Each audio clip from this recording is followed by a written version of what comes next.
இலக்கிய மஞ்சரி வழங்குபவர் அஷ்ரப் ஷிஹாப்தி.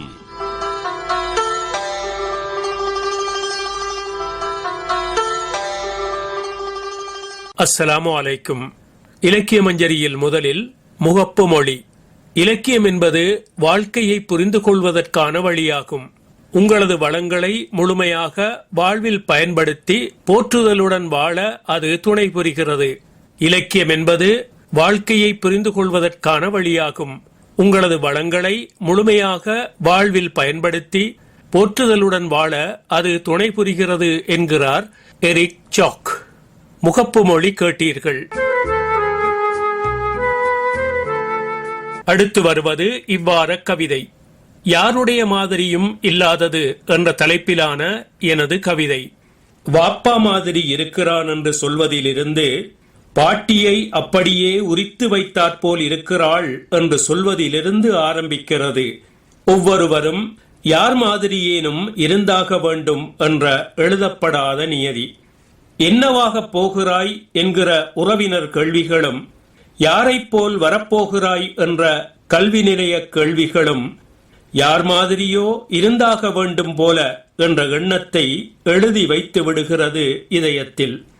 அவனைப் போல படிக்க முடியாதா உன்னால் என்ற தந்தையின் கேள்விகளும், இவனைப் போல இயங்க முயற்சிக்கச் சொல்லும் தாயின் வற்புறுத்தல்களும், யார் மாதிரியாவதுதான் முயற்சிக்க வேண்டும் என்பதை அழுத்தமாக பதித்து விடுகின்றன நெஞ்சில். யாரைப் போலாவது ஒரு தொழில் கண்டு, யார் மாதிரியோ ஒரு பெண்ணை தேர்ந்து, தன்னைப் போல் ஒரு பையனும் மனைவியைப் போல் ஒரு பெண்ணும் பெற்றுக்கொள்ளச் சொல்கிறது உணர்வு. இடையில் யாருக்காவது கிடைத்த ஒரு வாய்ப்பும் வாழ்க்கை வசதியும் வாய்க்காத போது, யாரைப் போலாவது பொறாமை கொண்டு யாரைப் போலேனும் கேவலமாக நடக்கத் தூண்டிவிடுகிறது மனசு. யார் மாதிரியாவது நோய் கண்டோ, யாரைப் போலாவது விபத்திலோ இறந்து போகும் வரை வாய்ப்பதே இல்லை யாருடைய மாதிரியும் இல்லாத வாழ்க்கை. யாருடைய மாதிரியும் இல்லாதது என்ற தலைப்பிலான எனது கவிதையை கேட்டீர்கள். தொடர்வது நூலகம். அக்கரையூர் அப்துல் குத்தூஸ் எழுதியுள்ள சிறகு முளைத்த சிந்துகள் என்ற நூல் பற்றி அட்டாளைச்சேனை எஸ்.எல். மன்சூர் எழுதிய குறிப்பு. சுருதி தேடும் சந்தங்கள், சம்மதமில்லாத மௌனம், தேறாத தேர்வு நாடி, வெற்றுக்கண் போன்ற நூல்களை தந்தவர் அக்கரையூர் அப்துல் குத்தூஸ். அவரின் மற்றொரு படைப்பு சிறகு முளைத்த சிந்துகள் கிழக்கு மாகாண பண்பாட்டலுவல்கள் திணைக்களத்தினால் வெளியிடப்பட்டிருக்கிறது. இவருடைய பல பாடல்கள் தேசிய தொலைக்காட்சி, தேசிய வானொலி போன்றவற்றில் பல வருடங்களுக்கு முன்னர் ஒளிபரப்பு செய்யப்பட்டு வந்திருக்கின்றமை பலருக்கு தெரிந்திருக்கலாம். அந்த பாடல்களில் சுமார் 87 பாடல்களை தொகுத்து இந்நூலை தந்திருக்கிறார். இவர் எழுதிய பாடல்களை மிக பிரபல்யமான பல இசையமைப்பாளர்கள் இசையமைத்து இலங்கையின் முன்னணி பாடகர்களான V. Muthalagu, Vanaja Srinivasan, Thilakanayagam Paul, S. Sudhakar, Arutselvi, M J M. Ansar, Ambika, Chandrika de Alwis, Noorjahan Marzook, Jayakrishna, Jegajothi, Ponsri Vamadevan, Amuthan Annamalai, Fauzul Ameer, S. Thiagaraja, Mahindakumar, Kalavathi, Neethiraja Sharma போன்ற பலரும் பாடியிருக்கின்றனர். மொத்தத்தில் அக்கரையூர் அப்துல் குத்தூஸின் பாடல்கள் அன்பு, உறவு, பாசம், விடுதலை, சுதந்திரம், மனிதாபிமானம் குறித்து பேசுகின்றன. வாழ்வின் அநேக நிலைகளை தத்துவார்த்தமாக விவரிக்கின்ற அழகும், சொற்களோடு சொற்கள் இணைந்து பாடலுக்குரிய விதமாக எழுச்சி பெறுகின்ற வார்த்தைகளும் சொல்லழகும் வியக்கச் செய்கின்றன அவரது பாடல்களில். அக்கரையூர் அப்துல் குத்தூஸ் எழுதியுள்ள சிறகு முளைத்த சிந்துகள் என்ற நூல் பற்றி அட்டாளைச்சேனை எஸ்.எல். மன்சூர் எழுதிய குறிப்பை கேட்டீர்கள். தொடர்வது கட்டுரை பக்கம். மறைந்த எழுத்தாளர் மர்தூர் கனி அவர்கள் இலக்கியமும் வாழ்க்கையும் பற்றி அவரின் மறைவுக்கு சில மாதங்களுக்கு முன்னர் 2004ஆம் ஆண்டு சொன்ன வாக்குமூலத்தின் 2ஆம் பகுதி. ஆசிரியர் பயிற்சி கலாசாலையில் இருந்தபோது தப்லிக் ஜமாஅத்தில் ஈடுபாடு கொண்டவனாக இருந்தேன். காத்தான்குடியில் அவ்வேளை நடந்த பெரிய ஒன்றுகூடல் ஒன்றுக்கு கலாசாலையிலிருந்து கலந்து கொண்ட குழுவுக்கு நான் அமீராக இருந்திருக்கிறேன். பிறகு நான் ஜமாத்தே இஸ்லாமியில் இணைந்தேன். எனது அறிவை கொஞ்சம் விருத்தி செய்வதற்கு வசதி ஏற்படுத்தி தந்தது ஜமாஅத்தே இஸ்லாமிதான். வாசிப்பதற்கு நிறைய புத்தகங்கள் கிடைத்தன. பிறகு அதிலும் எனக்கு அதிருப்தி ஏற்பட்டது. இடதுசாரி இயக்கத்தில் போய் சேர்ந்தேன். அந்த இயக்கம் சார்ந்த கதைகளை, கவிதைகளை படிக்க வேண்டி வந்தது. நீலாவணன் என்னை நேசித்தார். அவருடனான தனிப்பட்ட உறவு நன்றாக இருந்தது. ஆனால் எனது இடதுசாரி கருத்துகளுக்கு உடன்பட சற்று சிரமப்பட்டார். அழகிய மயிலே, அழகிய மயிலே என்று ஒரு கவிதை எழுதினேன். மயிலே, உன் அழகை நான் பாடமாட்டேன். இங்கே கஷ்டப்படும் பல மக்கள் இருக்கிறார்கள். அவர்களின் கஷ்டத்தைத்தான் நான் பாடுவேன். தயவு செய்து மன்னித்துக்கொள் என்ற இடதுசாரி கருத்து கொண்ட கவிதை அது. வீரகேசரியில் வெளிவந்தது. அது கொஞ்சம் பிரபல்யமான கவிதை. அந்த கவிதை நீலாவணனுக்கு பிடிக்கவில்லை. 1964-65 கால பகுதியில் இளங்கீரனின் தொடர்பு எனக்கு அதிகம் கிடைத்தது. நோமான், சண்முகம், சிவலிங்கம் எல்லாம் என்னை பகுடி பண்ணுகிற அளவுக்கு வந்துவிட்டது. அதாவது மட்டக்களப்புக்கு தெற்கில் கடுஞ்சிவப்பை கொண்டு வந்ததற்கு மூல காரணமாக நான் தான் இருந்தேன். மட்டக்களப்பில் துரைரட்னம் என்ற கட்சித் தோழர் இருந்தார். அவர் வருவார் மற்றும் சுபத்திரன் வருவார். சம்மாந்துறையில் ஆனந்தன் இருந்தார். பிறகு கொஞ்ச காலத்துக்கு பிறகு நோமான் போன்றவர்களும் வந்து சேர்ந்து கொள்ளும் நிலைமையாகிவிட்டது. நோமான் இதிலே சேர்ந்தாலும் முழுக்க ஈடுபடாமல் படிப்பில் கவனம் செலுத்தினார். நாங்கள் எழுத்தோடும் அரசியலோடும் தெரிந்தோம். அவர் எழுத்தோடும் படிப்போடும் இருந்தார். சண்முகம் சிவலிங்கம் ஏற்கனவே பட்டதாரியாகத்தான் இருந்தார். அவர் எழுத்தோடு கூடிய விமர்சனப்பாங்கான போக்கில் இருந்தார். ஃபசீல் காரியப்பர் கவிதையோடு அப்படியே போனார். மருதூர் கொத்தன் கதைகளை எழுதுவார். இடைக்கிடை கவிதைகளும் எழுதுவார். நான் கவிதையும் அரசியலுமாக இருந்தேன். 65ஆம் ஆண்டு என்று நினைக்கிறேன் ஒரு கதை எழுதினேன். அதற்கு பசி என்ற தலைப்பு. அந்த வேளையில் மலையகத்திலிருந்து செய்தி என்று ஒரு பத்திரிகை வந்தது. அவர்கள் சிறுகதை போட்டி ஒன்றை நடத்தினார்கள். அதற்கு அனுப்பினேன். அது பரிசு கதையாக தேர்வாகி பிரசுரமாகி இருந்தது. முதலாவது கதையே பரிசு கதையாக வந்ததோடு நாம் கதையும் எழுதலாம் என்ற நம்பிக்கையும் உற்சாகமும் ஏற்பட்டது. பிறகு கதை எழுதத் தொடங்கினேன். எழுதி பெட்டிக்குள் பூட்டி வைப்பதில்லை. பத்திரிகைக்கு அனுப்பிவிடுவேன். அவை பிரசுரமாகின. நான் எழுதிய அத்தனை கதைகளும் பத்திரிகையில் வெளிவந்திருக்கின்றன. அக்கதைகளை நான் எழுதிய காலகட்டம் இலங்கையின் முற்போக்கு இலக்கியம் தீவிரமாக இருந்த காலகட்டம். அதாவது எழுத்து வர்க்க போராட்டத்தை பிரதிபலிக்க வேண்டும் என்கிற தத்துவார்த்தத்தின் அடிப்படையிலான இலக்கிய போக்கு இருந்தது. எனது கதைகள் வெறும் அரசியலாக மட்டும் இருக்காது, கலாம்சம் பொருந்தியனவாக இருக்கும். கைலாசபதி ஒரு நாள் கணேசலிங்கத்தின் செவ்வானம் கதையை பற்றி புழுகி கதைத்துக் கொண்டிருந்தார். நான் எழுதிய நவயுக பசாசு என்ற கதையை அவருக்கு காட்டினேன். அவர் அதை படித்து சந்தோஷப்பட்டார். வெறும் பிரசாரமாக இருக்கக்கூடாது என்பதற்கு நல்ல உதாரணம் நவயுக பசாசு கதை. எனது கதையில் நமது மண்ணை பற்றித்தான் எழுதினேன். எனது திருமணத்துக்கு குடும்பத்தில் நிறைய எதிர்ப்பிருந்தது. எனது தாய்மாமன் சீஃப் பேலஸ் ஹாஜியாரின் வீட்டில் பெண்ணெடுத்திருக்கலாம் என்று பலரும் விரும்பினார்கள். அவர் பணம் படைத்தவராக இருந்தார். ஆனாலும் நான் அதை மறுத்து திருமணம் செய்து கொண்டேன். பூஜ்ஜியத்திலிருந்துதான் எங்கள் வாழ்க்கை ஆரம்பித்தது. எனது மனைவிதான் எனது முதலாவது வாசகியாக இருந்தார். நான் எதை எழுதினாலும் அவர்தான் முதலில் வாசித்து அபிப்பிராயம் சொல்வது வழக்கமாக இருந்து வருகிறது. அந்நேரம் கல்முனை எழுத்தாளர் சங்கத்தினர் எல்லாம் வந்து கல்யாணத்தில் கலந்து வாழ்த்துச் சொன்னார்கள். அதெல்லாம் சந்தோஷமான ஞாபகங்கள். ஆடம்பரமில்லாமல் எளிதாக நடந்த திருமணம் அது. திருமணம் முடித்து ஒரு குடிலில் தான் வாழ்க்கையை தொடங்கினோம். அந்த குடிலுக்குள் தான் சகல படைப்பாளிகளும் வந்து சென்றார்கள். கைலாசபதி, சமீம், இளங்கீரன், ஏன் சிவத்தம்பி ஐயாவும் அந்த குடிலுக்குள் வந்து போனார். 1971ஆம் ஆண்டு சேகுவேரா கழகம் வந்தது. இளங்கீரனை கொழும்பில் இருக்க வேண்டாம் என்று கட்சி வேண்டிக் கொண்டது. கிராமங்களுக்கு செல்லுமாறு கேட்டுக்கொண்டார்கள். நான் அவரை பாரமெடுத்தேன். அவரையும் அவரது பிள்ளை குட்டிகளையும் கொண்டு வந்து இங்கு வைத்துக் கொண்டோம். இலக்கிய வட்டம் என்ற பெயரில் கிராமம் கிராமமாக அரசியல் செய்ய தீர்மானித்து அம்மாந்தோட்டையிலிருந்து தொடங்கினோம். ஒவ்வொரு கிராமமாக வந்து ஒருவில் பாலமுனை பகுதிக்கு வந்தோம். பாலமுனை ஃபாரூக், அன்புடின் எல்லாம் நாங்கள் தேடி பிடித்தெடுத்த பிள்ளைகள். அவர்கள் இருவரும் அப்போது மட்டக்களப்பில் படித்துக் கொண்டிருந்தார்கள். இந்த புரட்சி வெடிக்கும் போது நாங்கள் அம்மாந்தோட்டையில் இருந்தோம். ஒருவாறு தட்டுத்தடுமாறி ஊருக்கு வந்து சேர்ந்தால் எல்லோரும் வேற்றுக்கண்ணோடு பார்க்கத் தொடங்கினார்கள். ஆனால் யாரும் நேரடியாக மோத பயப்பட்டார்கள். ஊரில் பெரிய குடும்பம் எங்களுடையது. அது ஒரு காரணம். மற்ற காரணம், நானும் அந்நேரம் ஒரு சண்டித்தனமான போக்குடையவனாக இருந்தேன். ஆனாலும் கூட நாங்கள் கொஞ்சம் தலைமறைவாக இருந்தோம். சண்முகதாசன் வீட்டுக்காவலில் வைக்கப்பட்டார். கட்சி மீண்டும் இரண்டாக உடைந்தது. சண்முகதாசனோடு நின்ற கொஞ்ச பேரும் செங்கொடி சங்கத்தோடு இருந்த கொஞ்ச பேருமாக கட்சி இரண்டாயிற்று.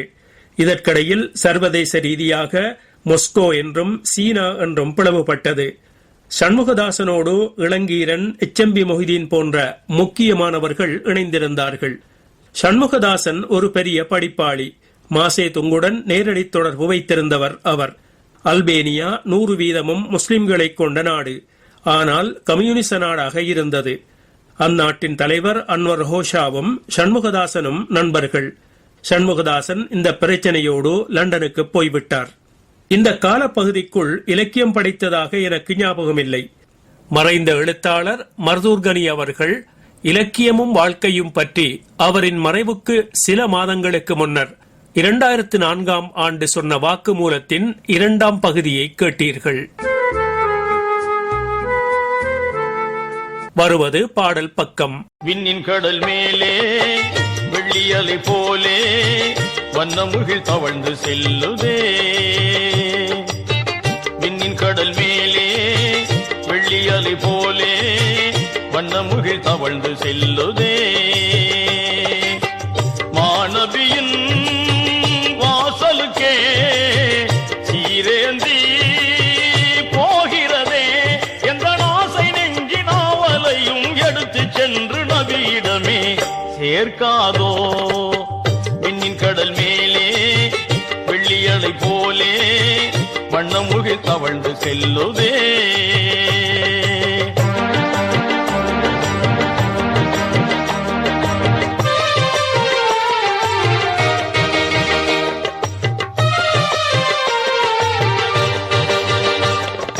நெஞ்சமெல்லாம் நிறைந்திருக்கும் நபியை காணவே கொஞ்சமல்ல ஆசைகளே எந்த வாழ்விலே.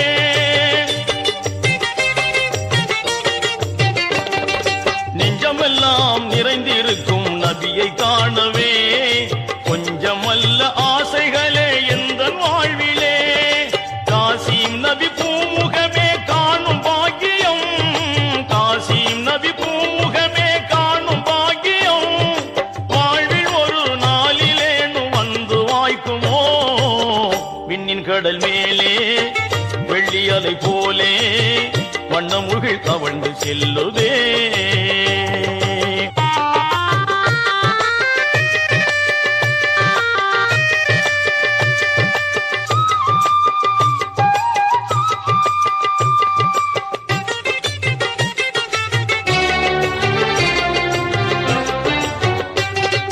தென்றலோடு திங்களும் தான் தூது சென்றது, இன்று வரை திரும்பவில்லை எங்கு சென்றது.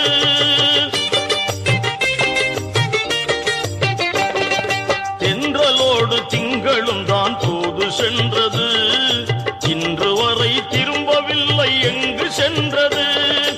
எந்த மன ஏக்கம் இன்னும் தீரவில்லையே, எந்த மன ஏக்கம் இன்னும் தீரவில்லையே. ஏந்தல் நபி கருணை நெஞ்சம் என்னை மறந்ததோ. விண்ணின் கடல் மேலே வெள்ளியலை போலே வண்ணமுகில் தவழ்ந்து செல்லுதே.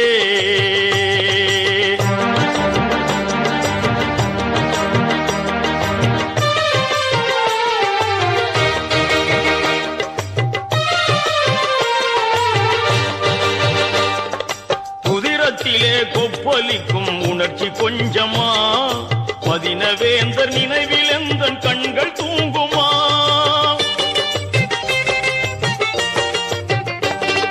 குதிரத்திலே கொப்பளிக்கும் உணர்ச்சி கொஞ்சமா, மதினவேந்தர் நினைவில் எந்தன் கண்கள் தூங்குமா. ஆவியிலே அன்பு மலர் பூ தொடுக்கவோ, ஆவியிலே அன்பு மலர் பூ தொடுக்கவோ, அதை ஏழை எந்தன் காணிக்கையாய் நான் கொடுக்கவோ. விண்ணின் கடல் மேலே வெள்ளியலை போலே வண்ணமுகில் தவழ்ந்து செல்லுதே. மாணவியின் வாசலுக்கே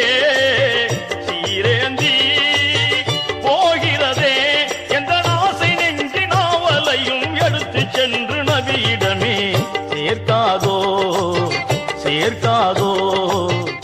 இலக்கிய மஞ்சரியில் இனி என்னை கவர்ந்த புத்தகம். எச்.ஏ.எல். கிரேக் அவர்கள் எழுதி கவிஞர் அல் அசுமத் அவர்கள் மொழிபெயர்த்த பிலால் ஒரு கருப்பின அடிமையின் வரலாறு என்ற நூலின் தொடர். திணையளவும் எனக்கு தெரியாதிருந்த அபிசீனியாவின் மலைகள் மரங்கள் பற்றியெல்லாம் விவரங்கள் வினவினார் ஃபாத்திமா. உம்மு குல்தூம் ஒரு கூடையில் ஈத்தம்பழங்கள் கொண்டு வந்தார். சுவை கெட்டால் எனக்கது அபகீர்த்தியாகிவிடும் என்பது போல எனக்கென மென்மையும் சுவையும் மிக்க பழங்களை தம் விரல்களால் தடவித் தேடினார் முஹம்மது. பால்மடிச்சூடு இன்னமும் தணியாத ஆட்டுப்பால் அளித்தார் ஹதீஜா. தம் கணவரை விட 15 வயது மூத்தவர். நல்ல உயரமும் அழகும் திடமான மிடுக்கு நடையும் கொண்டவர் அவர். திருமண வாழ்வின் சிறப்பினை இருவரும் 25 ஆண்டுகள் கழித்தனர். நபிகளாரின் 50ஆம் வயதில் கதீஜா விண்ணுலகேகும் வரை அவர் வேறொரு மனைவியை கொண்டாரல்லர். கொள்ளும் நோக்கில் நின்றாரும் அல்லர். இருந்தும் ஒவ்வொரு இதயத்துக்குள்ளும் பிரித்துக் காணவியலாத துயரம் ஒன்று மண்டியிருக்கும் அல்லவா? இறைவனின் தூதரையும் ஹதீஜாவையும் துயருறுத்தியது அவர்களது ஆண் குழந்தைகள் இருவரும் மழலை பருவத்திலேயே மறைந்ததாகும். மாலை வந்தது. நீண்ட நிழல்கள் வீழ்ந்தன நிலத்தில். காற்று அசையலாயிற்று. நடுப்பகல் தொடங்கி மூச்சடக்கி நின்றிருந்த மக்கா சுவாசிக்கத் தொடங்கியது. ஒவ்வொருவரும் ஒரே பொழுதில் காற்றினை கவ்வும் ஒலியை இதுபோன்ற நாட்களில் காதுறக் கேட்கலாம். முஹம்மத் எழுந்தவராக கூறினார், முற்றத்தின் குளிர்வழிக்குச் செல்வோம். அவரை தொடர முயன்றேன். சட்டென எழ முயன்றதன் அதிர்ச்சியும் என்னை முடமாக்கியிருந்த முன்னைய வதைகளும் இணைந்து என்னை தாக்க நான் என் நிலை இழந்தேன். என்னை மிக நெருங்கியிருந்த அபூபக்கர் தன் கரங்களில் என்னை தாங்கினார். போர்வையும் தைலங்களும் கொணரும்படி புதல்வியரை பணித்தார் ஹதீஜா. முஹம்மதோ வேறு மருத்துவம் வைத்திருந்தார். எழுந்து நேராக நில்லும், இரத்தத்தை ஓடவிடும். விழுந்திருந்த எனக்கு கை நீட்டினார் அவர். கால்களை நான் நிமிர்த்தக்கூடுமென்றோ அக்கால்கள் என் உடலை தாங்குமென்றோ நான் நினைக்கவில்லை. என்றாலும் அவர் கரம் பற்றினேன். அவர் என்னை உயர்த்தினார். மெல்லவே எழுந்த நான் வேதனைகள் அனைத்தையும் நிலத்திலேயே விடுத்தேன். இது ஓர் அற்புதம் என நீங்கள் கருதிவிட வேண்டாம். ஏனெனில் இது அற்புதம் அல்ல. முஹம்மத் அற்புதங்களை நிகழ்த்தினார் அல்லர். சுகவீனமுற்றிருந்தோரின் பிணிகளை மர்மமாய் ஒழிக்கவோ, வதைப்பட்டு துயருற்று நலிந்த அடிமையர்தம் துயர்களை அற்புதமாய் தீர்க்கவோ, மரித்தோர்க்கு உயிர் கொடுத்து மாட்சிமை காட்டவோ, நீரின் மேல் நடந்து காட்டவோ முனைந்தார் அல்லர் அவர். அன்று மாலை என்னை உயர்த்தி அவர் என் வலியெல்லாம் போக்கிய போது அற்புதம் நிகழ்த்தினார் எனக் கூறுவோர் நகைப்பையே ஊட்டுகின்றனர். ஏனெனில் நான் அவரை நன்கறிவேன். என் வேதனையை நான் வென்றிட வேண்டிய வலிமையை அவர் எனக்கு தந்தார். வேறு ஏதும் நிகழ்ந்துவிடவில்லை. எந்த ஒரு மனிதனுக்குள்ளும் உள்ள தயாள குணத்தைக் கண்டு அதனை அவர்க்கே காட்டித்தரும் நபிகளார் எந்த ஒரு மனிதனுள்ளும் உள்ள வலிமையையும் கண்டு காட்டித்தரும் தகுதியினர். மானிடப் பண்பினுள் வாழ்ந்து மானிடப் பண்பினராகவே மறைந்தவர் முஹம்மத். தனது அரும் தீர்க்கதரிசியருக்கு அளித்த அனைத்து கொடைகளிலும் சிறந்ததை இறைவன் அவர்களித்தான். தன் வார்த்தைகளையே அருள் செய்தான் அவன். ஆம், குவலையத்து அனைத்திலும் அற்புதம் குர்ஆனே. நாங்கள் வெளியே நடந்தபோது அவர் மிகவும் அமைதியாக வினவினார், எவ்வாறெல்லாம் நீர் இறைவனை அறிவீர் பிலால்? என் இதயத்தில் நான் அவனை அறிகிறேன் என்றேன். என் பதில் எனக்கே திருத்தி தருவதாக இல்லை. சற்று கழித்து கூறினேன், நான் அவனை அறிவேன். ஆனாலும் நான் அவனை அறியேன். தேடுவதால் அவன் தென்படுவானா? என் வினா தம் செவியில் விழாதவர் போல அவர் அமைதியாக நடந்தார். தோழமையும் அக்கறையும் மிக்க வியப்புறு அசைவாக தன் முழு உடலையும் என் புறம் திருப்பிக் கூறினார், ஆமாம் பிலால், தேடுதலால், அவனை தொழுவதால், அவனை போற்றுதலினால், சக உயிர்களுக்கெல்லாம் நன்மையே புரிதலால். எனினும் நினைவில் இருத்திக் கொள்ளும் பிலால், நீரல்ல இறைவனை தேர்வது, அவன்தான் உம்மை தேர்கிறான். நபிகளாரின் முகத்தில் தவழ்ந்தது மாபெரும் சாந்தம். உறுதியின் வலிமையை உணர்த்தியது குரல். இறைவனின் தூதர் நான், அவனை அடையும் வழி இஸ்லாம். நினைவை விட்டகலா உன்னதமான அத்தினத்தில் நான் என்னென்று அறியாத இஸ்லாம் எனும் சொல்லை இரண்டாம் முறையாக கேட்கிறேன். பொருள் அறியாவிடினும் கேட்கும் சந்தர்ப்பத்தில் எல்லாம் அச்சொல் மகத்துவமிக்கதாய்ப்பட்டது. என் அறியாமையை என் முகத்தில் கண்டு தம் கரங்களை என் தோள்களில் இட்டனர் நபிகளார். இணையேதும் இல்லாத ஏகனான இறைவனின் விருப்புக்கு பூரணமாக அர்ப்பணமாகுதல் இஸ்லாம். இனம், நிறம், குலம், தகுதி எவற்றினால் பிரிந்திருந்தாலும் அனைவருக்கும் நன்மையே செய்தல் இஸ்லாம். மனிதர்கள் அனைவரையுமே சமமெனக் கருதுவது இஸ்லாம். மனிதருக்காக இறைவன் தேர்ந்த நெறி இஸ்லாம். சிறியதொரு பொழுதில் அதிகம் உரைத்துவிட்டவர் போல நபிகளார் தன் கரம் உதித்து நாணம் தெளிந்தவராக திரும்பி எனக்காகவன்றி தமக்குள்ளாகவே கூறிக்கொண்டனர். அவை அனைத்தும் இறைவன் அருளியவையே. இனி நான் தொழச் செல்ல வேண்டும். இறை தூதர் முஹம்மதுடனான என் முதல் சந்திப்பின் முடிவு இவ்வாறாக என் இஸ்லாம் என்னுள்ளே இதமாய்த் தொடங்கியது. எச்ஏஎல் கிரேக் அவர்கள் எழுதி கவிஞர் அல் அசூமத் அவர்கள் மொழிபெயர்த்த பிலால் ஒரு கருப்பின அடிமையின் வரலாறு என்ற நூலின் தொடரை கேட்டீர்கள். இன்ஷா அல்லாஹ் மற்றொரு நிகழ்ச்சியில் சந்திப்போம். அஸ்ஸலாமு அலைக்கும்.